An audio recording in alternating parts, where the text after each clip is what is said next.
Anne-Sophie Novelle, bonjour. Bonjour. Vous êtes journaliste spécialisée dans l'économie durable. Vous êtes docteur en économie, passionné par l'information et les médias. D'ailleurs, vous bloguez depuis 2006. Vous êtes aussi l'auteur du guide du Locavore, et de Vive la co-révolution. Et dans votre dernier ouvrage, vous montrez en quoi le phénomène collaboratif influence les organisations. Expliquez-nous en 2 mots, qu'est-ce que c'est l'économie collaborative ? L'économie collaborative, c'est un phénomène de fond qui se développe depuis 2 ans à peu près maintenant, qui va complètement transformer l'économie. Il y a un terreau fertile actuellement composé d'une crise économique, écologique, de fortes mobilisations dans les pays du monde entier pour changer le système. Et il y a des attentes citoyennes, mais aussi professionnelles différentes, qui font que la consommation et la production vont se transformer avec des logiques collaboratives. Au niveau de la consommation, on va parler de consommation collaborative, ça va être toutes les logiques de troc, de dons, de revente entre particuliers, donc poussées par les technologies pair à pair, inspirées de ce qu'on observe sur le web.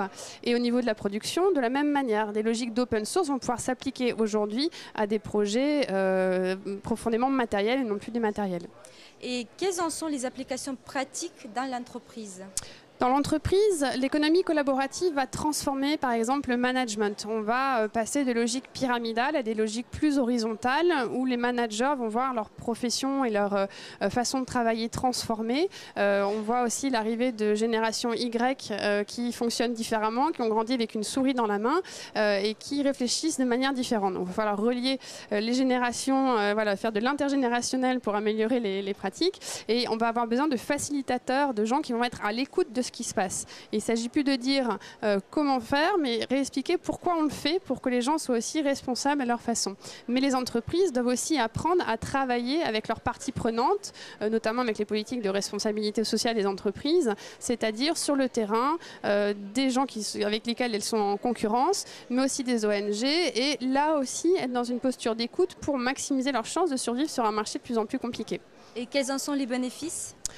Eh ben, ils sont nombreux, c'est surtout que ceux qui ne prendront pas le virage aujourd'hui pourront rester un petit peu sur le côté de la route, tout simplement. Donc ce qu'on explique dans la co-révolution, c'est qu'il faut être à l'écoute de ces signaux faibles aujourd'hui, qui ne sont de moins en moins faibles parce que des fonds d'investissement investissent aujourd'hui dans les startups, aussi bien aux États-Unis et de plus en plus en France, et que l'économie de la fonctionnalité, l'économie circulaire et les attentes citoyennes sont tellement fortes qu'il faut aujourd'hui adapter les modèles et faire autrement, parce qu'on est dans un monde où les ressources naturelles sont de moins en moins importantes et où la crise économique nous oblige à faire différemment et à revoir les logiques de croissance. Et donc l'économie collaborative est en train d'arriver, phénomène nouveau. Est-ce que c'est une bulle? Je pense que non, mais il y a quand même des éléments qu'il faudra attendre quelques années pour en voir les conséquences. Mais il faut s'adapter aujourd'hui et anticiper au mieux ces nouvelles postures.